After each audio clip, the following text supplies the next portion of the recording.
Ayxan bəy, xoş gördük. İl yarımdır bizim verilişimiz davam edir və ilk verilişdə mənim qonağım Ağasəlim Mirzəvadı olub. Məşhur bizim mütəxəssisimiz, milli komandanın baş məşqçisi. Yəni o vaxtdan bu yana da xeyli baş məşqçi dəyişikliyi olub. Düzdür, Ağasəlim müəllim birinci məşqçi olmayıb, valideynlərin aldığı işlərdən olub, birincilərdən biri olub. Çox maraqlı söhbətimiz davamlıdır. Mən ümid edirəm ki, bizim də verilişimiz maraqlı olacaq və nə üçün birinci növbədə Ağasəlim müəllimi xatırladım? Həmin ildən, həmin vaxtdan təqribən bir 30 il keçib. Hamısı bu 30 il Azərbaycan futbolu hamısı bax sizin də, mənim də gözümüzün qabağında olub. Bu 30 il ərzində nə dəyişib Azərbaycan futbolunda? Həm irəliyə, həm də geriyə. Mən də salamlayıram hər kəsi. Dəvətə görə təşəkkür edirəm. Ağasəlim müəllimi də salamlayıram. Əlbəttə bizim böyük məşqçilərimizdəndir. Düz qeyd elədiniz. 30 il gözümüzün qabağındaydı. Ağasəlim müəllim milli komandanın baş məşqçisi olanda Vaqif Sadıqov, digər məşqçilərimiz Kazbek Tuayev, biz də çox gənc idik. Baxsaq, yaxşı mənada dəyişikliklər var. Ən çox da şərait baxımından. Əvvəllər milli komandamız, Premyer Liqamız hansı stadionlarda keçirilirdi, klublarımızın şəraiti. Yəni bəlkə də o vaxtı arzu edirdik ki, yaxşı stadionlarımız olsun, klublarımızın bazası olsun. Bugün Neftçinin, Qarabağın, Qəbələnin, Sabahın bazaları o vaxt üçün, yəni bizim üçün belə deyək, xəyallar idi.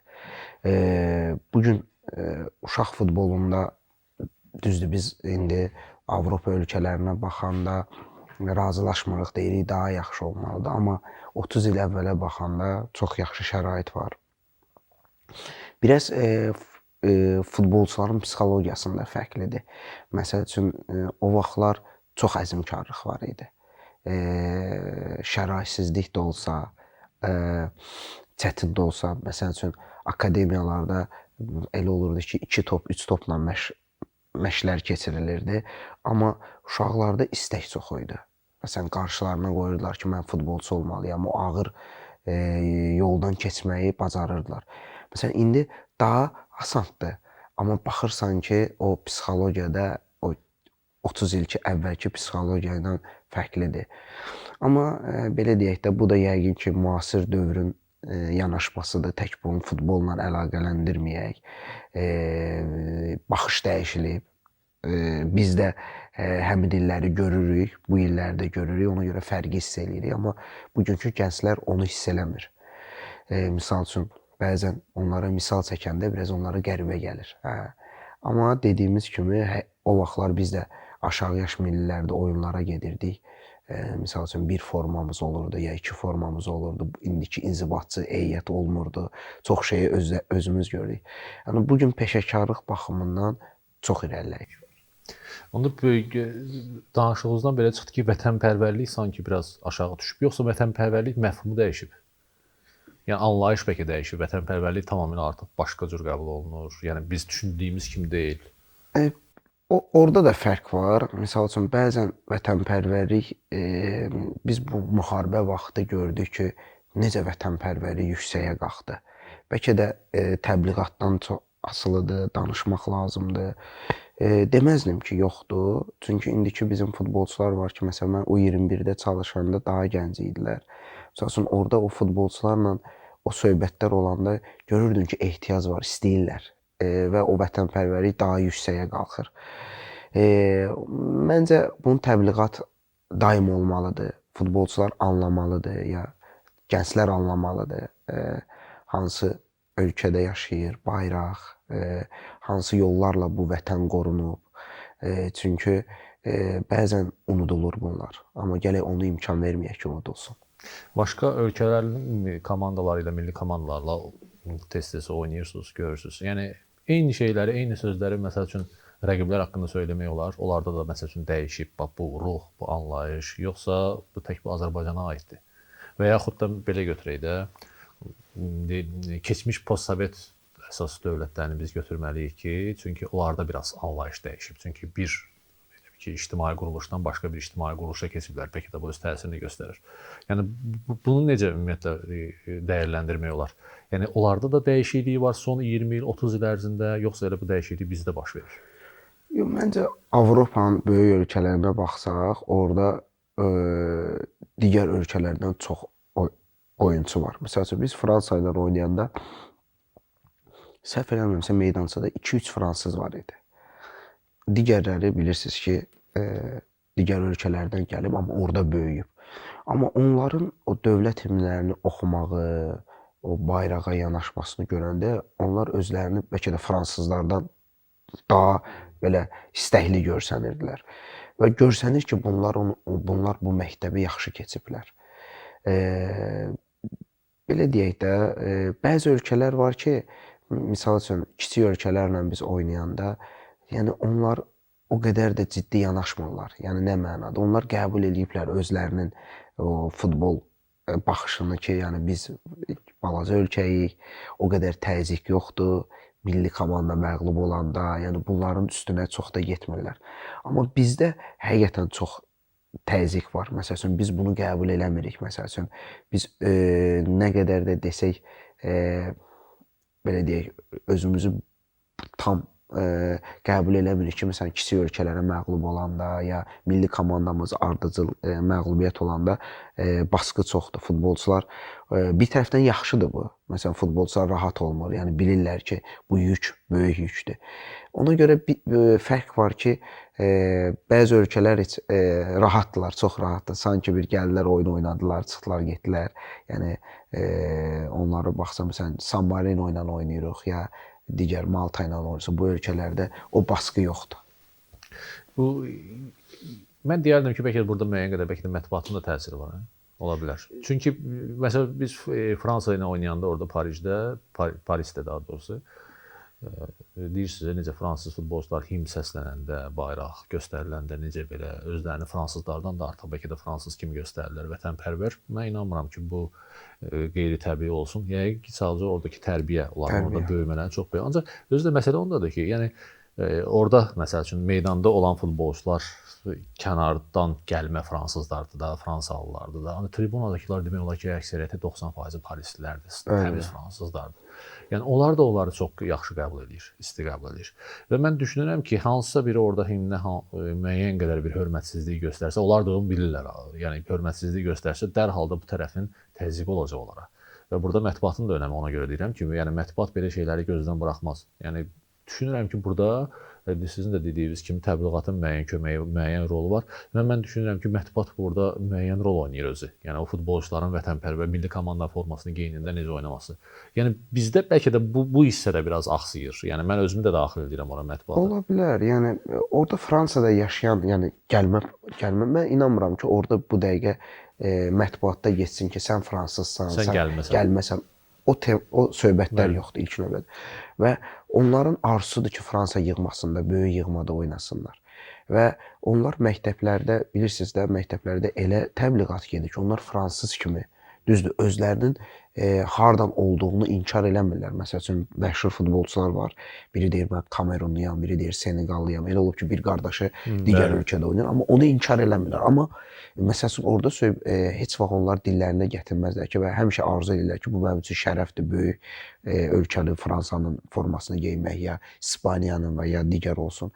Məncə təbliğat, yəni gənc mental hazırlamaq, onlar akademiyalarda o qədər güclü hazırlayırlar ki, o qədər yanaşmaları tam başqa cürdür. Bu da aşağılardan, təbliğatdan gəlir. Əlbəttə, medianın da burada rolu böyükdür. Bayaq biz qeyd elədik ki, 30 il ərzində Azərbaycan futbolunda nə dəyişilib? Birinci növbədə şərait yaxşılaşıb. Yəni ancaq tək şəraitlə, yəni infrastrukturu harasa aparıb göstərmək mümkün deyil də. Onunla ki, dünya çempionu olmayacaq ki, dünya çempionatında vəsiqə qazanmaq lazım. Vəsiqə qazana bilməyəcək. Əsas odur ki, o infrastrukturdan, şəraitdən istifadə eləmək məsələsi yüksək. Bu axsıyır bizdə, yoxsa axsıdır? Yox, əlbəttə axsıyır da. Yəni real bu gün gəlin gerçək deyək də, bu gün nəticələrimiz də ürək istədiyimiz kimi deyil. Biz daha yaxşı olmalıyıq. Daha yaxşı olmaq üçün də daha yaxşı işlər görmək lazımdır. Bu gün ən yaralı yerimiz uşaq futboludur. Və bilirsiniz, bu uşaq futboluna necə yanaşsan, nə cür çalışsan, elə də futbolçular yetişəcək. Deyə bilərlər ki, o vaxt şərait yox idi, niyə futbolçular çıxdı? Təəssüf ki, burada biraz biz bunu müqayisə eləyəndə düzgün müqayisə eləmirik. İnanın ki, potensialı olan şəxs, potensialı olan bir gənc, o məhəllədə də futbolçu olacaq. öz potensialına görə. Amma onun potensialını daha yaxşı eləmək üçün akademiyalar lazımdır. Misal üçün biz bunu Fransadan misal çəkdik. Baxın, Fransanın məktəbləri var. Bir Afrikadan gəlir, o Fransada ulduz olur. Amma o öz ölkəsində qalsaydı, Afrikada bir normal bir orta futbolçu olacaqdı və öz millisində də çıxış eləyəcəkdi və gəlib legioner həyatı yaşayacaqdı, oyunla da bitəcəkdi. Ona görə bizim bu akademiyadan çıxan futbolçuların potensialı var, amma onun daha yaxşı ulduz olması üçün, daha talantını açması üçün bax həmin akademiyalar lazımdır və bu akademiyalarda yaxşı mütəxəssislər lazımdır. Mütəxəssisləri də yetişdirmək vacibdir. Mütəxəssislər də yəni öz-özünə mütəxəssis olmursa ki, var, yaxşı akademiyalarımız var, çox azdır. Məsələn, bugün 3-4 akademiyamız var ki, çox yaxşı çalışır. Görürsən, uşaqlar turnirə gedir, ən balaca yaşlarda. Amma elə o milliyə də o 3 yaşlardan, 3 komandalardan gəlir və rəqabət az olur. Yəni məşqçilərin seçimi, yəni 50-60 futbolçudan 20 nəfər seçir. Bu çox azdır bizim sayımıza görə. Ona görə dediyiniz məqamlar var ki, məsəl üçün daha çox bölgələrdə stadionlar salındı, amma görürük ki, bugün orada istifadə olunmur. Məsələn, olimpiya kompleksləri var. O futbol baxımından danışıram. Yəni tam şəkildə ondan yaxşı istifadə eləyə bilmədik. Ümumiyyətlə bu milli genetikanın burada təsiri var, yəni futbolçu olmağa, yoxsa bunu siz düzgün anlayış kimi qəbul edirsiniz? Yəni hər bir millətdən hər bir Məncə çıxmaq mümkün. Əlbəttə. Nə üçün bunu soruşuram? Bax indi bu yaxınlarda bir yerdə idi, Avstriya, Macaristandan gəlmişik. Yəni şəhərə çıxırsan, görürsən ki, insanlar həddindən artıq, yəni fiziki cəhətdən yüksəkdirlər. Yəni ki, bunun bilmirəm, heç inanmıram ki, o nəsə bir genetik bir şey olsun. Çox güman ki, idmanla uşaqlıqdan məşğul olmaqla, bəlkə də məktəbdə təhsil almaqla, bütün bunlar qidanı inanmıram, qidadan olsun. Yəni bu nədən irəli gəlir? Yəni bunun təsiri var, yəni. Var təsiri. Yəni desək ki, biz futbolu sevmirik, bu da yalan olar. Məsəl üçün biz nəyə müqayisə edirik? Macarıstandaydıq, oyuna gedirdik. Demək, parkın içində 6 ya 7 balaca mini futbol meydançası var idi və görsənirdi ki, pulsuzdur. Yəni bunu əhali üçün eləyiblər. Yanında da binalar var. Və həmin meydançaların hamısında futbol oynanırdı. Saat 6-dan sonra idi, basketbol var idi.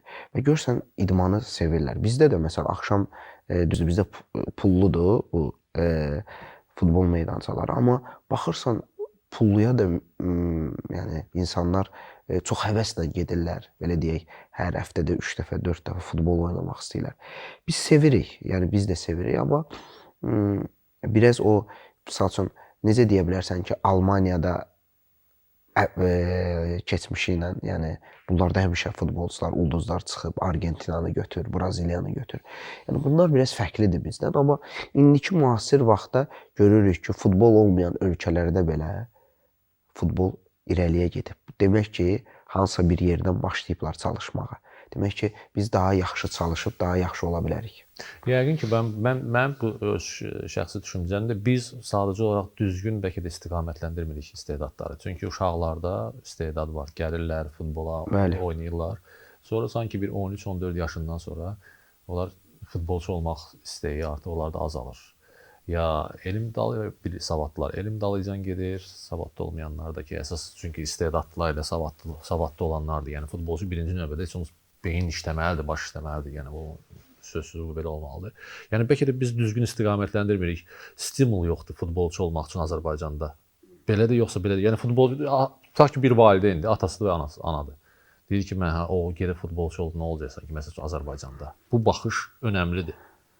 Məncə əvvəllər elə fikirləşirdik. Bax, o həmin 30 ildə fikirləşirdilər ki, çox bu söhbət var idi ki, futbolçu olub da deyəsən, bax bir dənə futbolçulara necə əziyyət çəkirlər. Amma indi elə deyir məncə.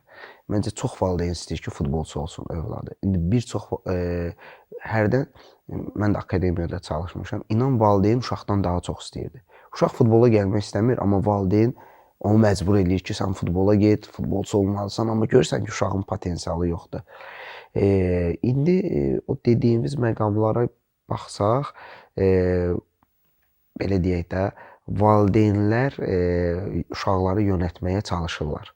Məsəl üçün, rəqsə qoyurlar, idmana qoyurlar, güləşə qoyurlar. Amma o istedadı tapmaq lazımdır. Bu içəridən də könül də istəməlidir axır. Bu uşaq onu sevməlidir. Məsəl üçün bizim akademiyalarda görürsüz ki, o keçid dövrünü yaxşı keçə bilmirik. Misal üçün 17-19-da ən çətin dövrlərdir. İnsan üçün çətindir. Bəli, orada əskərlik gəlir, təhsil gəlir. Misal üçün yetkinlik də öyle. Bəli, məsəl üçün övladı ya başa salmaq lazımdır ki, yəni sən oxumalısan, ali təhsilin olmalıdır ki, karyerava xeyir olsun. Çünki məktəbi qurtarıb əskəriyə gedən kimi, düzdür, əskəriyə geyib qayıdandan sonra futbol oynayanlar çoxdur. Bugün milli komandada var, Xəyal, Rəhman. Amma görürsünüz ki, çox azdır. Məsələn üçün, il yarım futbolla məşğul olmayandan sonra biraz çətinlik olur. O qayıdıb o psixologiya, belə deyək də, qərar verə bilmir ki, mən təzədən idmana qayıdım. Ona görə, bax, o təhsil önəmlidir ki, onu davam eləmək üçün. Digər məqam, həmin o keçid də akademiyalarda, bizim akademiyalarımızda o keçid dövrü var ki, o 17-19-da psixologiyada dəyişilir. Mental məşqçilər var ki, bugün böyük akademiyalarda, xariclərdə ki, həmin o uşaqları, belə deyək, bu cəmiyyətdə tam sağlam saxlamaq üçün o çalışırlar ki, sənin talantın var, sən bu ölkəyə lazımsan, sən futbolçu kimi böyük futbolçu ola bilərsən və onu qoruyurlar. Təəssüf ki, bizdə burada da axsayırıq. Həm də orada bəlkə də əsas məqamlardan biri də biz əlimizdə olan bir şeylə futbolçulardan gedir söhbət. Dərhal sanki belə kifayətlənirik. Məsəl üçün Ronaldo'nun 1 milyardı var bu dəqiqə. Yenə də görürsən ki, nizam-intizam pozmur, məşq edir, hər şey qaydasındadır. Yəni futbol oyun. Bizdə yəqin ki o yoxdur. Biraz elə bir ki, futbolcu pullanandan açıq danışırıq da. Futbolcu pullanandan sonra artıq görürsən ki, öz üzərində işləmək istəmir. Hamı yad eləməyək. Əlbəttə ki. Amma 90%-də belədir.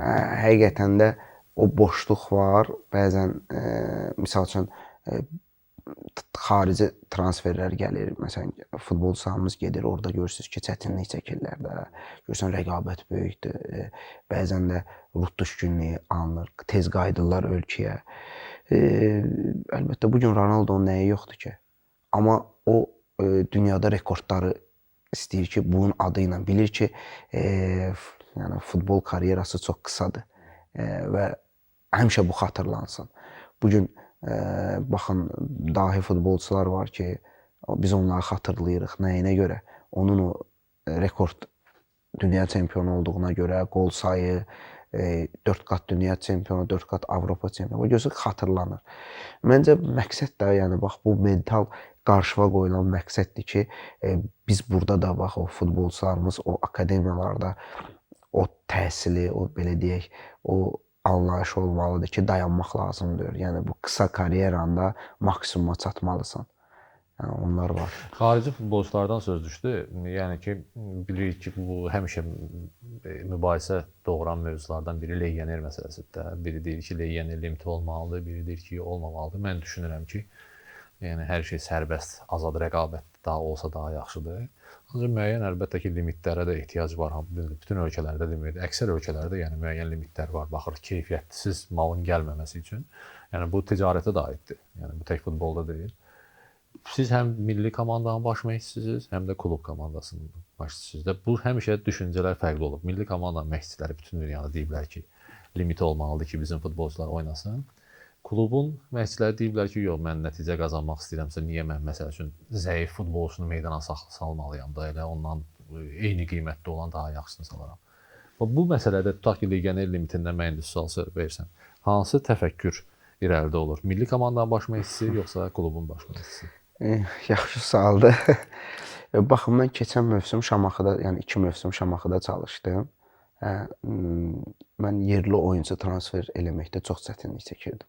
Bizim futbolçular, bu da normaldır, ilk növbədə maddiyyat önəmlidir, ikinci bölgələrə getməkdə tərəddüd eləyirlər və bizim üçün legioner gətirmək daha asan idi və maddiyyat baxımından da baxanda həm də ucuz başa gəlirdi. Və bu gün o həmin o legionerlər bizim Premyer Liqada öz qarşımıza qoyan məqsədə çatmaq üçün rahatlıqla çatırdıq və bu gün bir çoxu digər klublara transfer olublar. Milli komandada əlbəttə mən yerli futbolçuların oynamasını istəyirəm. Amma burada yaxşı məqamlar nədir? Əvvəllər bizim çempionatımız 8 komanda arasında keçirildi. Çox çətin idi. Yəni 8 komanda. Hətta 3 nəfər də buraxsan məcbur 24 edir maksimum. Həm də çempionat elə maraqlı deyildi. Premyer Liqadan heç kim düşmürdü, rəqabət yox idi, futbolçularda arxayınlıq var idi. Məsəl üçün Birinci liqa yox səviyyəsində idi. Yox səviyyəsində idi. Axırıncı yerdə gedən komandanı deyirdi ki, onsuz da qalaram. Və Amerika çempionu. Bəli, hər il bu müqavilə bağlanılır, gəlmir. Amma bu gün rəqabət çox artıb. Baxın, axırıncı yerdə gedən komanda o qədər istəkli oynayırdı sonda Karvan. Baxırdın ki, Premyer Liqadan düşüb. Yəni son 10 bəlkə də qışdan sonra yəni çox az şansları var idi. Amma onlar o qədər mübarizə aparırdılar ki, Premyer Liqadakı komandaların maraq dairəsində olsun və ya qalsınlar. Digər komanda play-off var idi bizdə ki, Qəbələ də istəmirdi orada olsun, Kəpəz də. Və Kəpəz çempionluq yarışında olan Qarabağdan xallar aldı.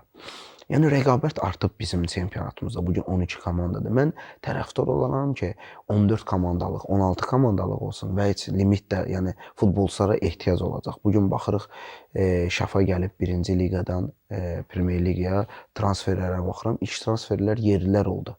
Bu sevindirir. Yəni demək ki, komandanı yerliləri qurub onların kənarlarında legioner fikirləşirlər. Yəni legioner gətirib o yerlilərlə doldurmurlar. Bu yaxşıdır. Demək ki, klublar düz istiqamətləndirlər. Əlbəttə, o dediyiniz məqam var ki, o yaxşı məqamdır ki, zəif legioner gətirsən Premyer Liqadan axırıncı yer düşəcəksən ya sonuncu olacaqsan.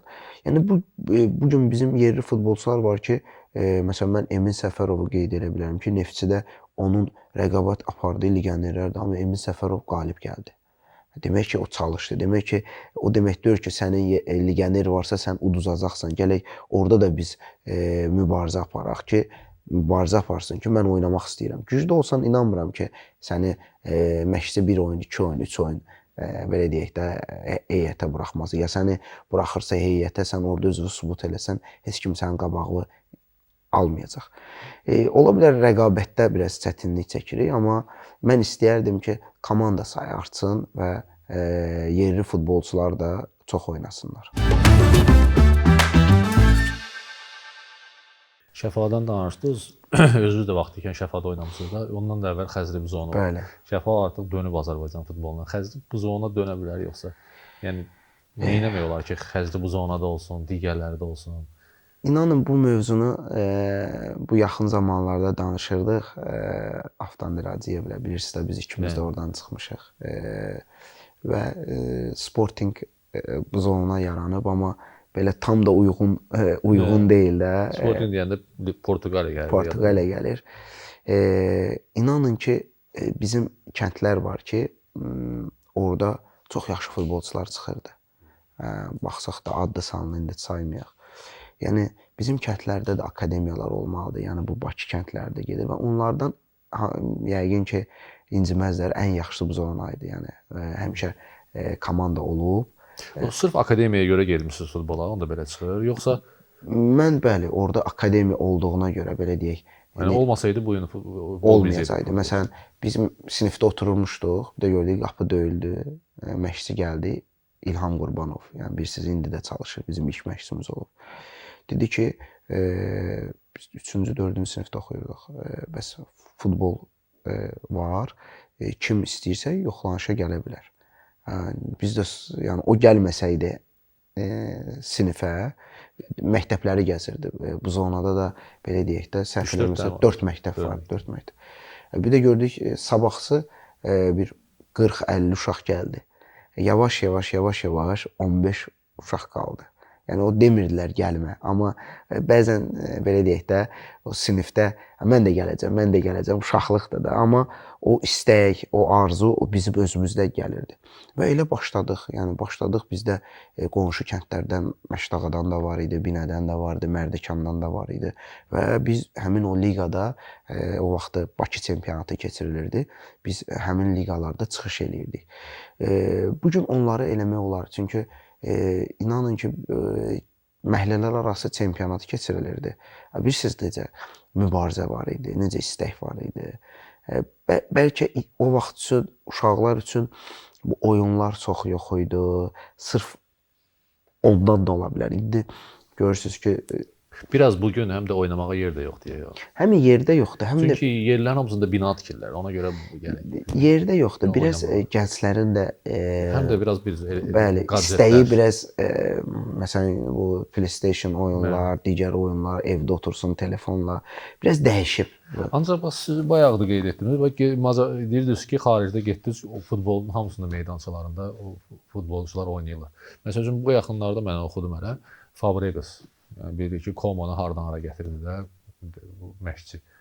Deyir ki, mən istəsəm, əlbəttə ki, bilirikdə ona qədər nə qədər pul qazanıb, pulu var.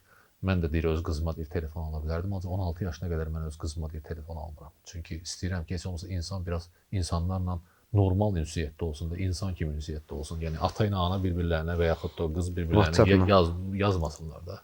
Yəni belə bir şeylər də var. Var. Niyə bizdə də var ki, ona ciddi nəzarət edənlər var. Həqiqətən də uşaqların o gənc yaşlarda telefona belə deyək, telefonla məşğulu bir çox şeylərdən, məşğuliyyətlərdən onları belə deyək də həvəsini öldürür. Eləmək olar. Yəni bu gün o dediyiniz kimi bizim kəndlərdə, bölgələrdə akademiyalar olmalıdır. Yəni futbolçu sayı çoxalmalıdır, kütləviyyə. Yəni bu Bakıya aid deyil özü. Başqa bütün Bölgələr əlbəttə bu gün daha çox fiziki gücə malik olan yerlərə. Bəli, baxsaq bu gün bölgələrdən çıxan futbolçular, son oyunçular hansı tərəfdən çıxırlar? Onlar 14, 15, 13 yaşda akademiyalara gəlirlər. Yəni bu seleksiya artmalıdır. Çünki onların istəyi, yanaşması daha başqa cür olur. Daha çətindir onlar üçün. Asanlıq yoxdur. Məsələn, Bakıda daha asandır.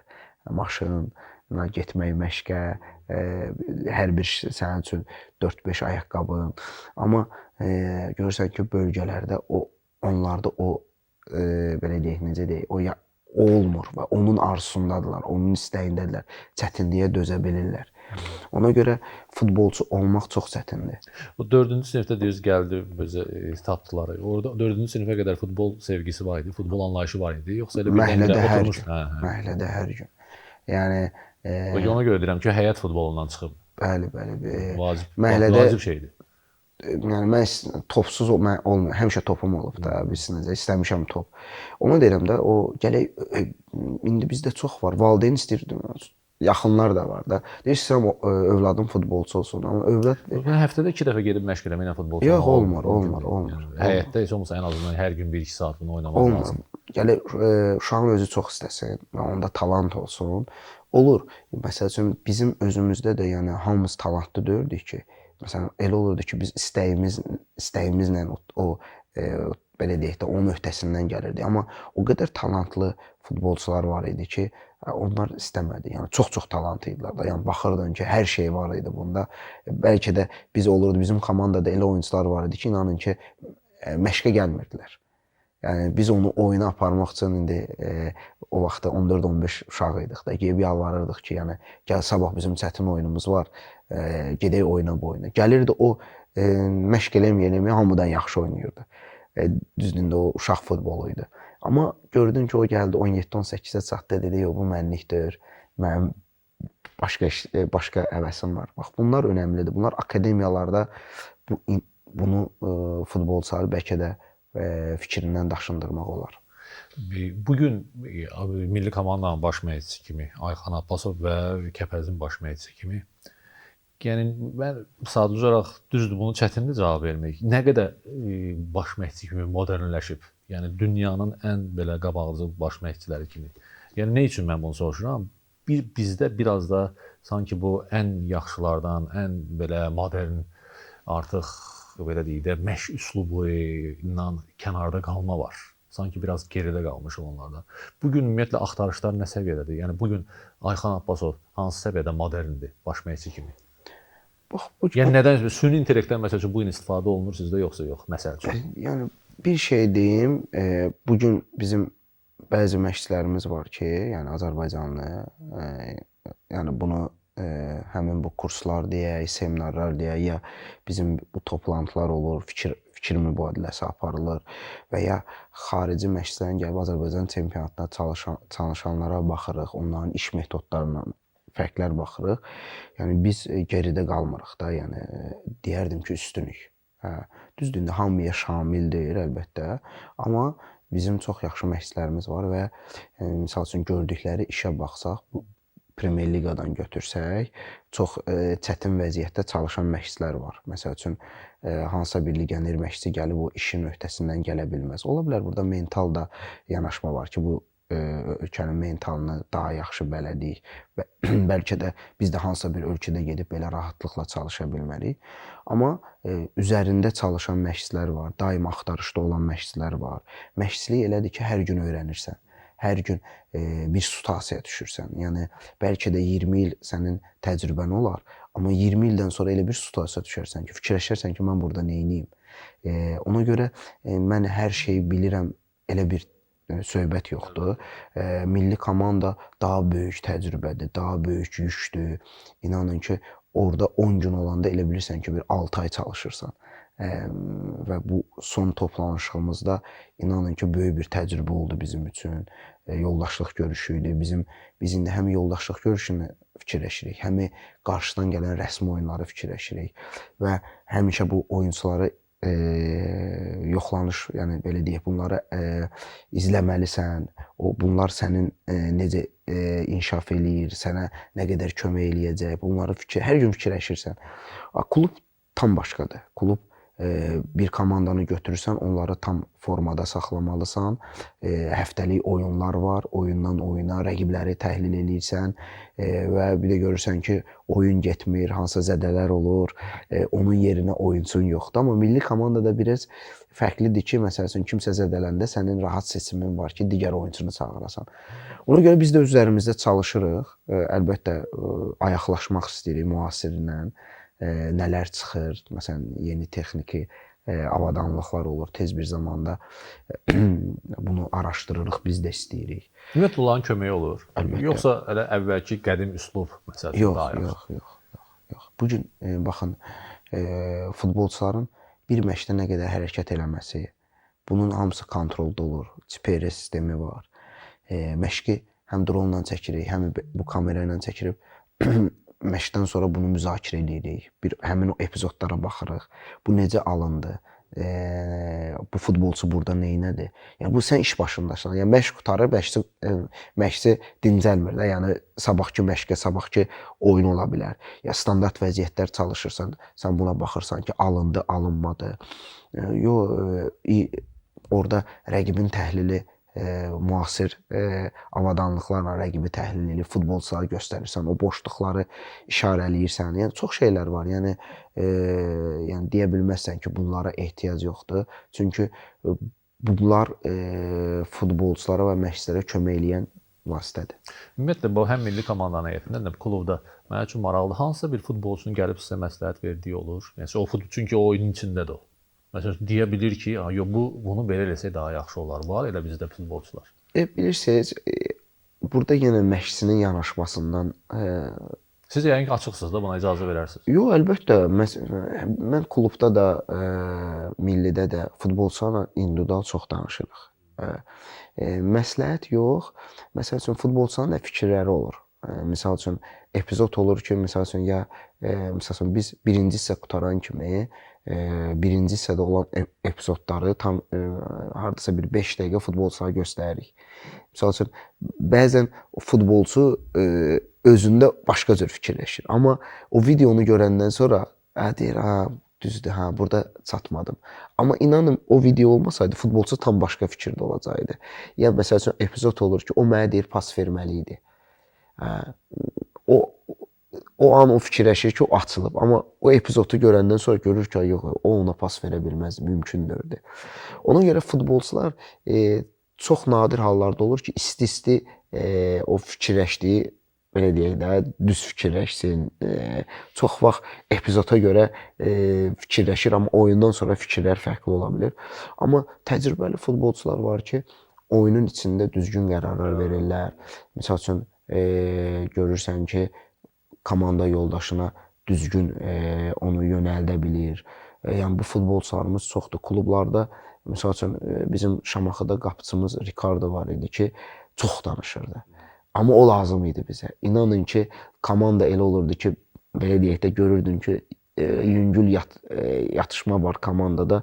O danışırdı, hakimlə danışırdı, hakimlər gəlirdi, hər dəfə etiraz edirdi ki, bu çox deyirdim ki, o hamını görürdü, o bir liderlik keyfiyyəti var. Məsələn, milli komandamızda da var Şərruddin, Emil Balayev, Emin Mahmudov, Rahil. Yəni bunlar lazımdır. Yəni o komandaya o ruhu vermək içəridə də, daxildə də belə futbolçuların olması çox vacibdir. Bir şey mənim üçün maraqlıdır. Bax, Ayxan bəy, deməli siz biraz sanki bir çılğın baş məşqçi kənardan görünür də, oyuncuları daim belə istəyirsiniz ki, oynasınlar, eləsinlər.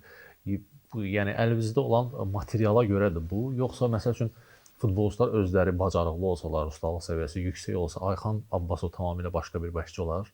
Yoxsa sırf elə uyğunlaşır ki, futbolçu belədirsə bunların bu yöndə məşq etdirmək lazımdır.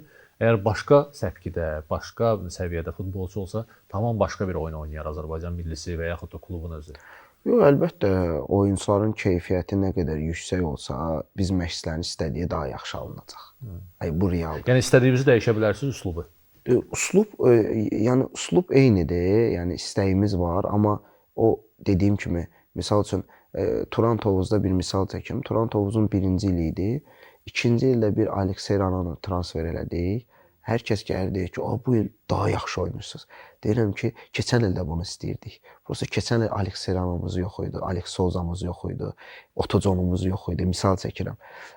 Bu il bunlar biz istədiyimizi daha yaxşı eləyir. O məşqçinin bir istədiyi var, onu icra edən futbolçulardır.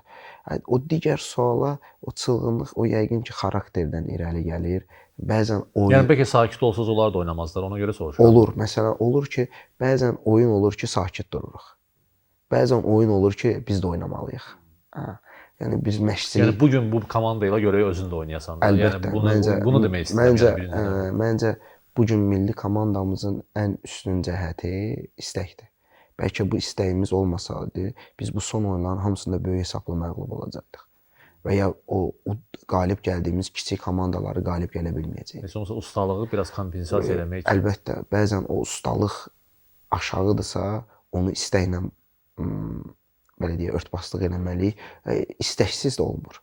Məsəl üçün yadınızdadır, bizim İslandiya məğlub olduğumuz, yəni oyun hər kəs nədən giləyləndi ki?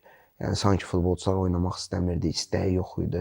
Yəni o apava önəmlidir komandada. Yəni o apava, yəni bu gün bizim gücümüz çatmırsa, belə deyək, rahat rəqibi qalib gəlməyə. Demək ki, istək olmalıdır. Hərdən o futbolçularda o istəyi qalxızmaq, o ruhu qalxızmaq o vacibdir. Və bu gün bizim milli komandaya ən önəmli odur.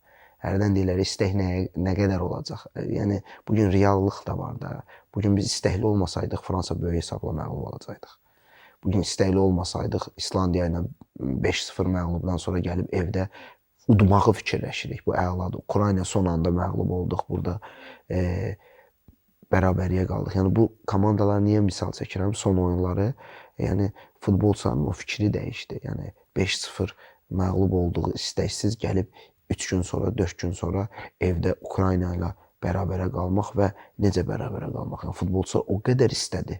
O qədər çalışdı, o qədər vuruşdu. Yəni bu vacibdir. Bu gün milli komandamızın durumunu götürsək, yəni istək ilk növbədə olmalıdır. Ustalıq da əlbəttə, yəni son oyunlarda biz hesablayırıq ki, yoldaşlıq görüşündə 20-22 dənə 100% epizoda girmişik, amma təəssüf ki, ikisini dəyərləndirmişik. Bax, burada bu futbolçuların fərdi ustalığı... Bu əslində Azərbaycan futbolunun çoxdankı bəlalarındandır. Yəni. Çoxdankı da əlbəttə biz istəyirik, biz çox böyük fikirləşirik. Yəni biz sanki fikirləşirik ki, ölkənin adına görə qiymət verir. Yəni bu kimdir? Yəni gələcəyi rahat. Məsəl üçün fikirlər də belə deyək, çox ayrı-ayrıdır. Bu da normaldır. Yəni fikirləri də biz idarə edə bilmərik ki, hamı eyni fikirləşsin. Məsəl üçün böyük qələbə qazananda nə fikirləşirik birinci? Bunu udmalıyıq da. Amma elə olur ki, həmin o kiçik komandalarla güclə udursan. Niyə? Çünki onlar da inkişaf eləyirlər. Onlar da futbol oynayırlar. Yəni bu gün baxsaq dünya çempionatına elə ölkələr gəlib ki, baxırsan ki, bunlar necə gəliblər. Demək ki, fərqli futbol fərqlənir. Ona görə çalışmaq lazım. Bəli, biz başladıq söhbətə Ağasəlim Mirzəvadovadan, millinin ilk məşqçilərindən və siz də millinin son məşqçisiniz. Mən sizə sonda milli komandamızın uzun müddət sonuncu məşqçisi olmağı arzulayıram. Düzdür, bu biraz çətin məsələdir, ancaq istənilən halda qürurludur. Yəni arzu edirəm ki, bu işimiz daha uzun müddət davam eləsin və burada da uğurlar olsun. Çünki azarkeşi qınamaq olmaz. Bizim futbol azarkeşimiz də milli komandadan qələbələr gözləyir. Bəli. Təşəkkür edirəm gəldiyinizə görə və işinizdə uğurlar. Çox sağ olun. Mən də sizə təşəkkür edirəm. Həqiqətən düz qeyd elədiniz. Bizə azarkeş lazımdır. Bu gün futbolumuzun belə deyək, azarkeş stadionlara, yəni meydançalara gəlməsini təmin eləməli. Bu da nəticə yaxşı olmalıdır. Azarkeşlərin iradları həmişə haqlıdır və milli komandada bir oyun belə baş məşqçi olmaq şərəfdir. Təşəkkürlər. Sağ ol.